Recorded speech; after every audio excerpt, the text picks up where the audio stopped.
Suatu pagi, saya sedang berjalan menuju masjid di sekitaran rumah.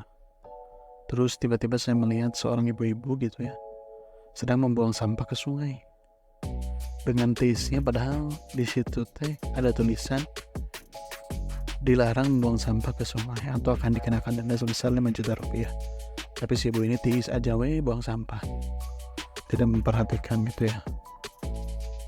Nah dari sini saya mikir kok bisa-bisanya si ibu ini tetap buang sampah. Nah dari sini kita coba bahas gitu ya beberapa point of view atau pandangan dari tiap-tiap benda-benda yang ada. Misalnya yang pertama kita lihat dari spanduk yang ada gitu. Kita lihat dari tulisan-tulisan denda seperti ini memang kerap kali kita lihat di banyak tempat lah ya, di mana-mana, misalnya kayak stop narkoba, berhenti merokok atau apapun lah ya, jangan buang sampah di sini gitu. Nah tapi tidak ada gitu ya sejarahnya orang baca tulisan itu langsung ngerasa misalnya tadi ya, stop narkoba, oh ya saya sudah pakai narkoba, gara-gara ada tulisan stop narkoba akhirnya saya berhenti menggunakan narkoba. Nah tidak ada sejarahnya seperti itu ya. Apalagi sampah ya.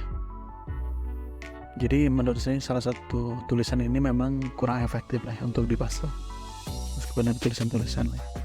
Mungkin akan efektif kalau seandainya penegakan hukumnya baru sangat atau sanksinya atau penegak hukumnya sangat tegas, mungkin jadi bisa efektif ya. Karena dengan penegakan hukum dan sanksi yang tegas, maka orang-orang mungkin jadi takut lah ya. Cuman kalau seandainya ada tulisan kayak gitu tapi tidak ada penegakan hukum, tidak ada sanksi ya, sanksi yang tegas maksudnya, ya tutup aja gitu. Nah yang kedua kita coba lihat dari sudut pandang si ibu. Kenapa si ibu ini tetap membuang sampah gitu ya. Mungkin ini ya dari sudut pandang saya sih ya, kayaknya mungkin si ibu ini tuh dia belum paham atau tidak ada pengetahuan atau ketidaktahuannya mengenai dampak yang akan ditimbulkan dari membuang sampah ke sungai. Mungkin ya yang pertama. Yang kedua, mungkin si ibu ini ngeliat orang lain gitu ya buang sampah, terus sungai juga banyak sampah, ya berarti normal-normal aja kalau saya buang sampah ke sungai gitu ya. Yang ketiga, mungkin tidak adanya yang mengingatkan gitu. Jadi warga-warga kita gitu, khususnya tempat saya, nggak ada yang mengingatkan. Tapi sebetulnya saya dengar sih dari warga sendiri memang sudah diingatkan, cuman dia tetap buang sampah aja. Nah karena kalau seandainya kita mengingatkan atau menyalahkan si ibu, ada orang-orang yang yang dia itu memang sangat keras kepala atau egonya tinggi atau arogan. Ketika kita diingatkan, ketika kita mengingatkan itu, dia itu tidak menerima gitu. Jadi dia merasa bahwa dirinya itu benar, yang lain melakukan buang sampah sungai, ya saya juga boleh dong melakukan itu gitu. Jadi dia ngerasa tidak ada yang salah dengan tindakannya gitu. Ini terjadi kepada orang-orang yang tidak mau menerima kritik, yang tidak mau terbuka, dia hanya memikirkan diri sendiri. Jadi bisa dibilang yang keempat adalah egois mungkin ya, atau hanya mementingkan diri sendiri. Dia tidak mementingkan kepentingan lingkungan, tidak mementingkan kepentingan masyarakat. Nah yang kelima mungkin gitu ya, tidak ada tempat pembuangan sampah umum mungkin ya. Tapi sebetulnya di daerah saya itu setiap rumah itu punya tempat-tempat sampah, dan di jalan pun diberikan tempat sampah juga. Cuman memang nanti ada petugas yang ngambil sampah-sampahnya gitu, mungkin rada siangan gitu. Jadi kalau seandainya dia buang sampah di depan rumahnya gitu, di tempat sampahnya sendiri, sebenarnya bakal diambil juga gitu. Saya juga jadi bingung, aneh nah. Oke, itu mungkin dari sudut pandang si ibu ya. Sekarang kita coba ngambil dari sudut pandang Pak RT atau pemimpin dan masyarakat setempat nih, dari si ibu seperti itu ya, ngiranya gitu. Nah, sekarang saya kira-kira ini kayaknya pandangan RT ya. Yang pertama, tidak ada teguran dari pemimpin daerah setempat, nah, misalnya RT RW yang tetap membiarkan aja gitu. Nah mungkin kalau warga menegur, dia bakal marah gitu. RT pun mungkin dia juga bisa marah. Cuman kalau seandainya RT atau RW yang menegur, mungkin bisa lebih marahnya nggak terlalu seperti kayak warga biasa gitu. Misalnya saya warga biasa terus mengingatkan, mungkin siapa kamu gitu, mengingatkan buang sampah gitu. mungkin ya. Jadi mungkin dari pihak setempat harus ada penegakan atau teguran gitu. Nah kemudian yang kedua adalah kurangnya edukasi gitu kepada masyarakat mengenai kesadaran dan kepedulian akan pentingnya membuang sampah pada tempatnya.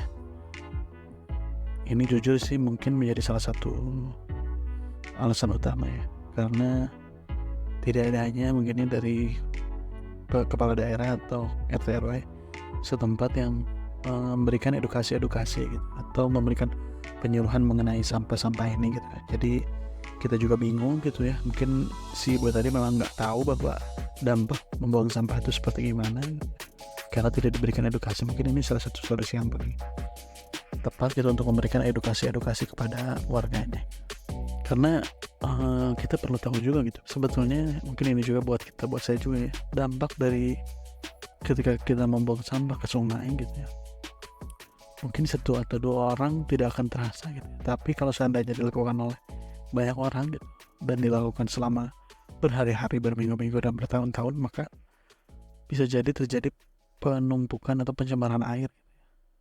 Yang pertama sampah jadi banyak gitu ya, terus saluran air jadi tersumbat, bisa jadi banjir gitu kan, terus banyak bakteri, virus, dan zat-zat berbahaya gitu ya, bisa menimbulkan penyakit gitu. Nah khususnya untuk pencemaran air ini kasihan gitu ya bagi orang-orang yang masih menggunakan air gitu dari sungai gitu ya.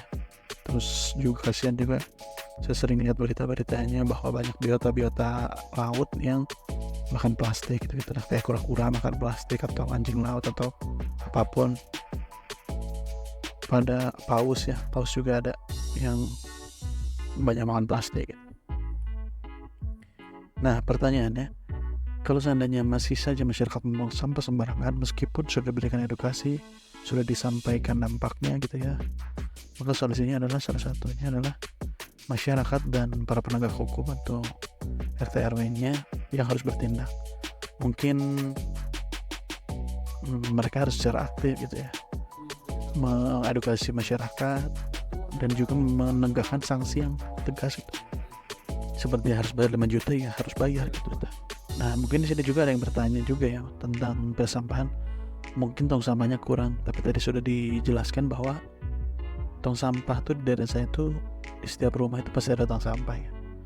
Dan di jalan-jalan pun ada tong sampah juga gitu. Memang gak banyak sih, mungkin ya itu salah satu alasannya karena gak banyak. Tapi kalau diperbanyak, meskipun diperbanyak, orang-orang masih buang sampah juga aneh gitu kan. Tapi yang paling penting tadi, mari kita jaga bersama-sama gitu lingkungan kita, sungai kita. Sedih gitu ngelihat sungai yang dulunya kata nenek saya, uyut-uyut saya gitu. Sungai itu terbasi bening, sekarang jadi kayak coklat bau. Ketika masuk anclup masuk ke dalam air lah ya. Terus keluar airnya tuh bau banget, aneh banget lah pokoknya. Tidak layak lah ya. Mungkin cukup sekian yang bisa saya sampaikan. Mari kita jaga lingkungan bersama-sama bersama One Insight. Terima kasih semua. Assalamualaikum warahmatullahi wabarakatuh.